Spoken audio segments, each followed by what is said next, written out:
Представьте себе, вы живете в стране, где началась перестройка.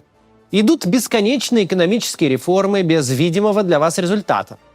Внезапно сокращаются накопления в 1000 раз. Вы откладывали деньги ребенку на образование, например, а в итоге сбереженного едва хватает на одежду просто. У вас мизерная зарплата, деньги приходится одалживать, с каждым разом все больше и больше. В парламенте тем временем постоянные склоки, и чем дальше, тем больше они вас раздражают. Вам захочется, чтобы кто-то пришел, чтобы кто-то разобрался и навел порядок сильной рукой, заставил всех работать, а вам подарил желанную стабильность и в жизни, и в кошельке. Сегодня мы поговорим не о том, о чем вы подумали, а о Греции. Там все это было пораньше, чем у нас, в 60-х, 70-х годах прошлого века. В общем, сегодня я расскажу вам о диктатуре черных полковников, о том, как она началась и, главное, чем закончилась. При создании этого ролика мы опирались на книгу Александра Баунова «Конец режима», которая стала сейчас в России бестселлером. И понятно почему.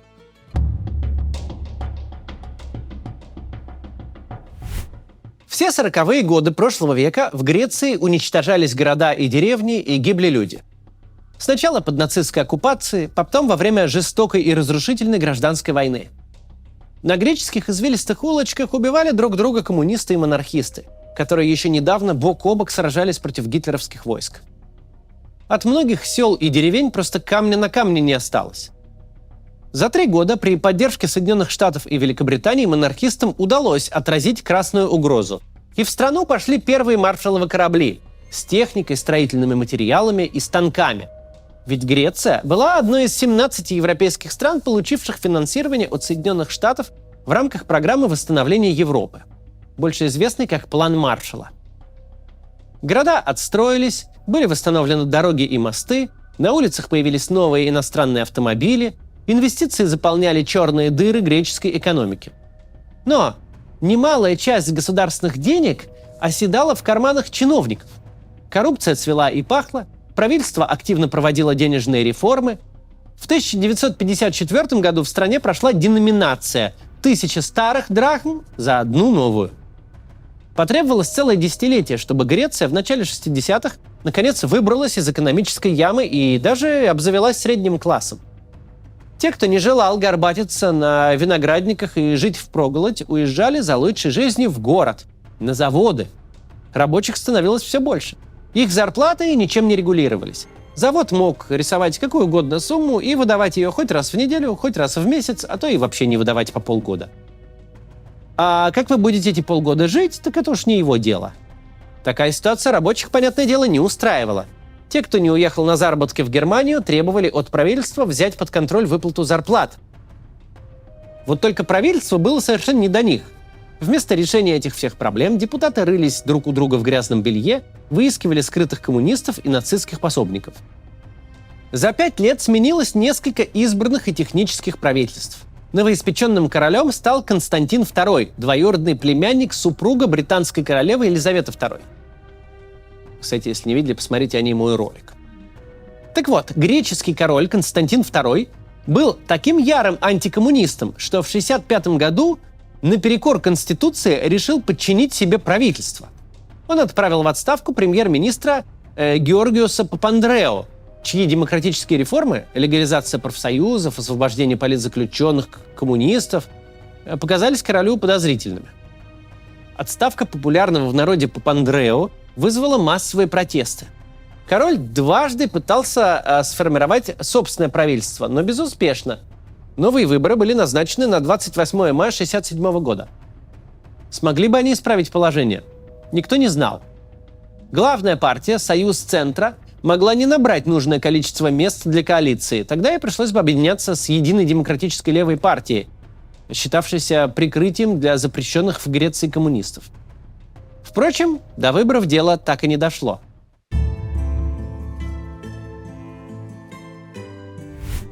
Ранним утром 21 апреля, почти за месяц до даты выборов, жители Афин проснулись от грохота танковых гусениц.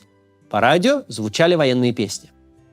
То были греческие военные, которые под руководством 2 полковников, Георгиоса Пападополоса и Николауса Макарезоса, и одного бригадного генерала Стелианоса Патакоса решили взять все в свои руки.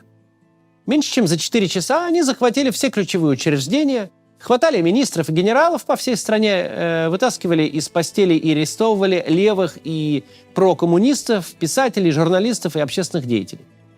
Список таких людей был подготовлен заранее. В нем было больше 10 тысяч имен. Резиденцию короля окружили танки. Он быстро признал власть военных и назначил премьер-министра из их числа – Константиноса Колиоса.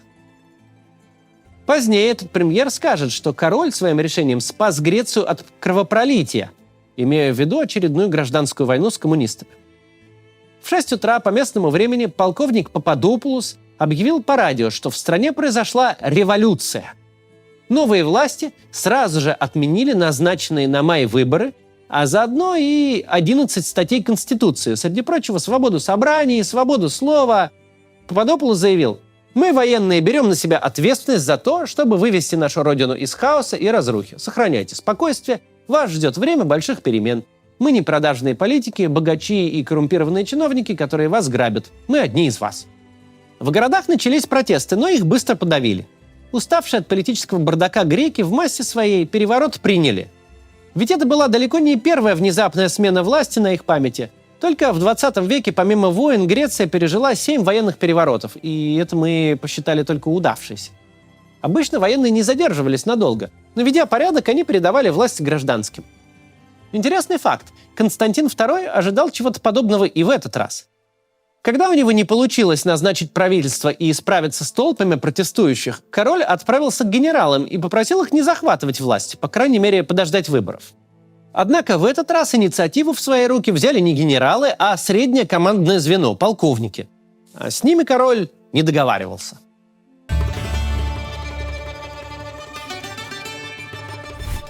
Военные, как бывало и прежде, торжественно пообещали восстановить порядок и передать власть гражданским.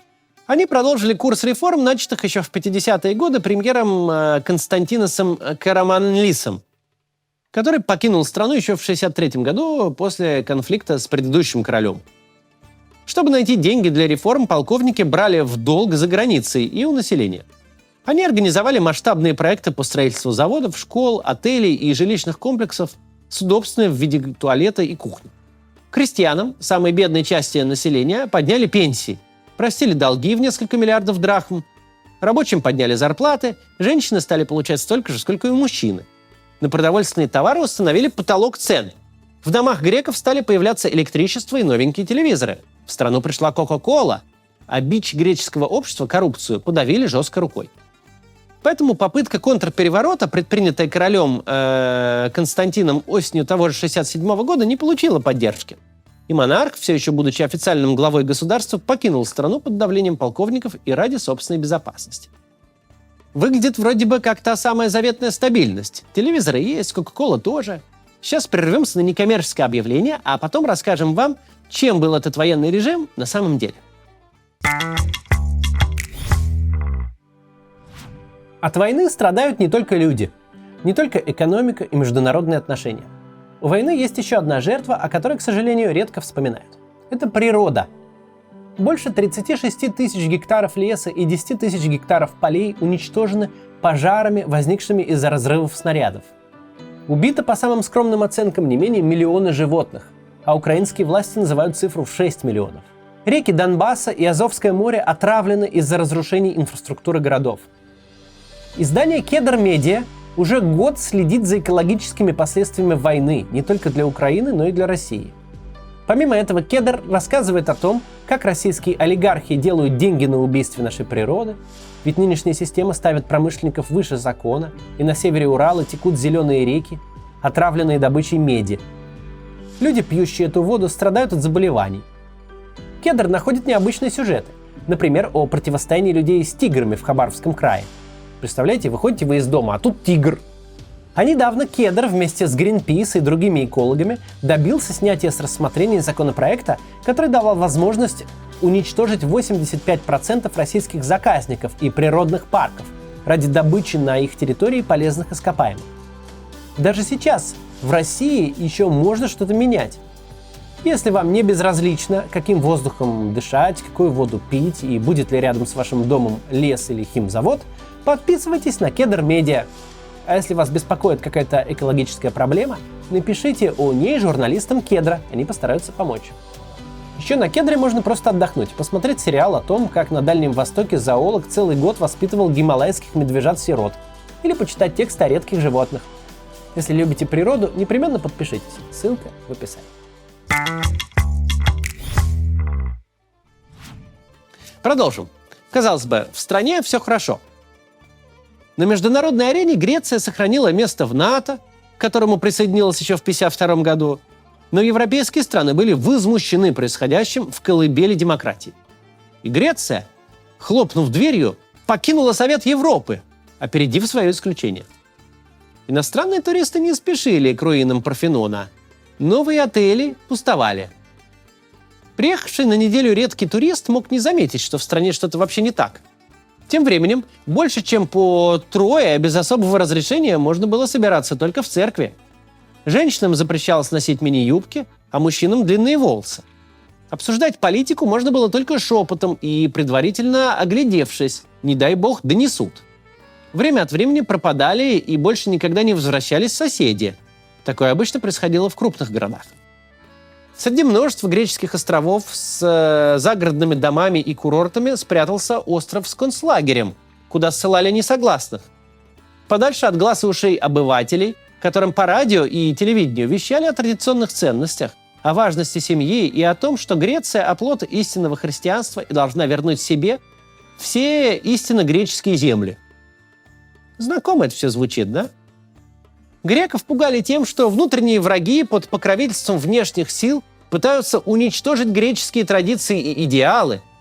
В институтах и университетах заставляли учиться на искусственно состаренном греческом языке вместо обычного. Младшеклассники рассказывали родителям, что теперь на уроках должны вставать и повторять: «Моя мать Греция, мой отец национальное правительство, и я есть греческий народ». Рабочие, поначалу получившие кучу преференций, снова были недовольны. Заводы с трудом продавали продукцию, ведь страны, осудившие власть полковников, не желали ее покупать. В придачу оказалось, что по иностранным кредитам, взятым на подъем промышленности и покупку лояльности экономической элиты, нужно платить, а нечем. Вернулась коррупция, инфляция поползла вверх, а с ней и цены в магазинах. На 20, 30, а вскоре и на все 50%. Никакая прибавка к зарплате не могла покрыть таких расходов. То тут, то там вспыхивали протесты и забастовки. Недовольство росло.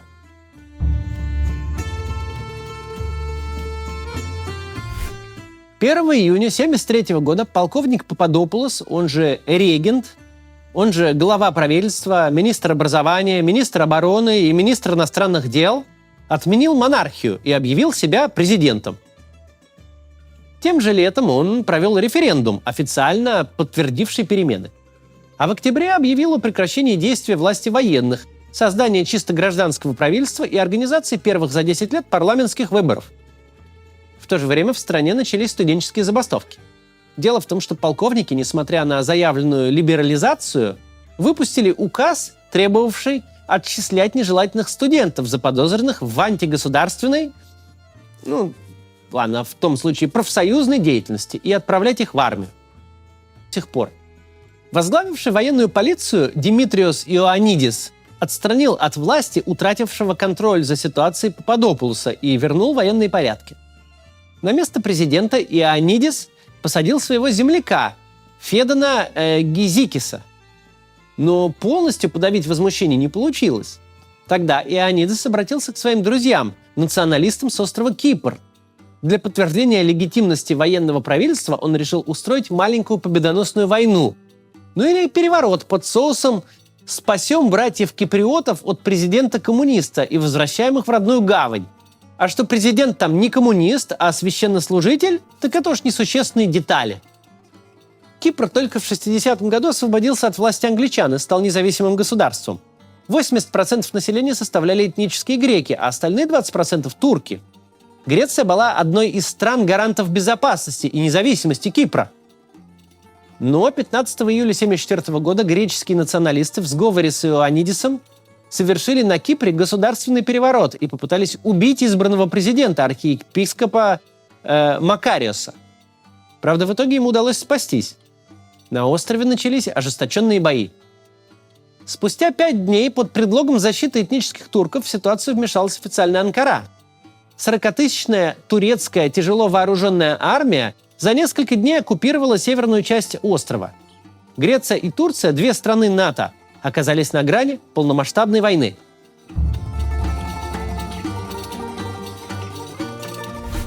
Номинальный президент Греции Федон Гизикис страшно перепугался из-за военных действий на Кипре и тайно связался со Старой гвардией, греческими политиками в изгнании. Он пригласил экс-премьера Константиноса Караманлиса вернуться и возглавить переходное правительство. В ночь с 23 на 24 июля 1974 года Караманлис прилетел в Афины и сразу же по прибытии в аэропорт обратился к греческому народу. Он пообещал сделать все возможное для восстановления демократии. Уже через несколько часов он дал присягу в качестве премьер-министра, а днем принесло присягу новое правительство. Тысячи людей собрались на площади Конституции, скандируя «Сегодня фашизм умрет!». Спустя 2 дня амнистировали всех политзаключенных и отменили принятые полковниками законы и указы. Позднее сняли запрет на действия коммунистической партии. Все происходило очень быстро. Воодушевленная переменами Греция начала готовиться к новым парламентским выборам. Ровно через год после подавления студенческого восстания в Политехе, 17 ноября 1974-го, греки выбрали новое правительство, отдав большую часть мест в парламенте партии Караманлиса с говорящим названием «Новая демократия». А 8 декабря того же года греки, несмотря на клятвенные обещания короля Константина не вмешиваться в дела правительства, вновь проголосовали за замену монархии республикой.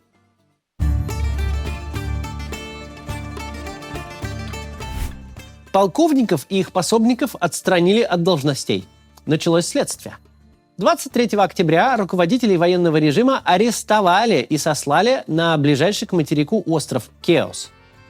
1 ноября специальная палата Афинского апелляционного суда приняла решение о начале судебного процесса против Пападопулоса. Его обвинили в государственной измене в форме военного переворота. 5 ноября обвинение в государственной измене, массовых незаконных арестах и гибели людей было предъявлено еще 49 деятелям военного режима. По решению суда главную тройку Пападопулоса, Патакоса и Макарезоса приговорили к расстрелу. Потом, правда, приговор смягчили и заменили на пожизненное заключение. Остальные получили различные сроки лишения свободы. Желанная стабильность стоила грекам очень дорого. На собственном опыте они узнали, что такая вот стабильность сильной руки мимолетно и очень быстро приводит к стагнации, поражению в правах, а потом и к деградации во всех сферах жизни и экономики. Силовики у власти – это не решение проблем, а проклятие, которое заводит страну в экономическую и политическую бездну. И чтобы не забывать об этом, парламент Греции принял резолюцию, в которой действия черных полковников характеризовались как военный переворот с целью узурпации власти и лишения прав народа. Последняя в истории Греции попытка государственного военного переворота с целью возвращения власти полковников даже не успела осуществиться. Заговорщиков раскрыли и в ночь на 24 февраля 1975 года вытащили прямо из постелей. Неудавшийся переворот окрестили пижамным. 11 июня 1975 года греки приняли новую демократическую конституцию. Параллельно с политическими преобразованиями шли и экономические, которые уже в 1979 году позволили Греции войти в Европейское экономическое сообщество. Греки вернулись на международную арену и, пусть далеко не сразу, наладили отношения и с Турцией. Быстрая демократизация – настоящее политическое чудо, которое стало возможным во многом благодаря тому, что были люди, да, в изгнании, да, за решеткой, но люди, готовые в решающий момент вернуть к жизни свою страну. Люди, которых греки знали и которым смогли довериться. Люди, за которыми вернулись домой сотни тысяч вынужденных эмигрантов.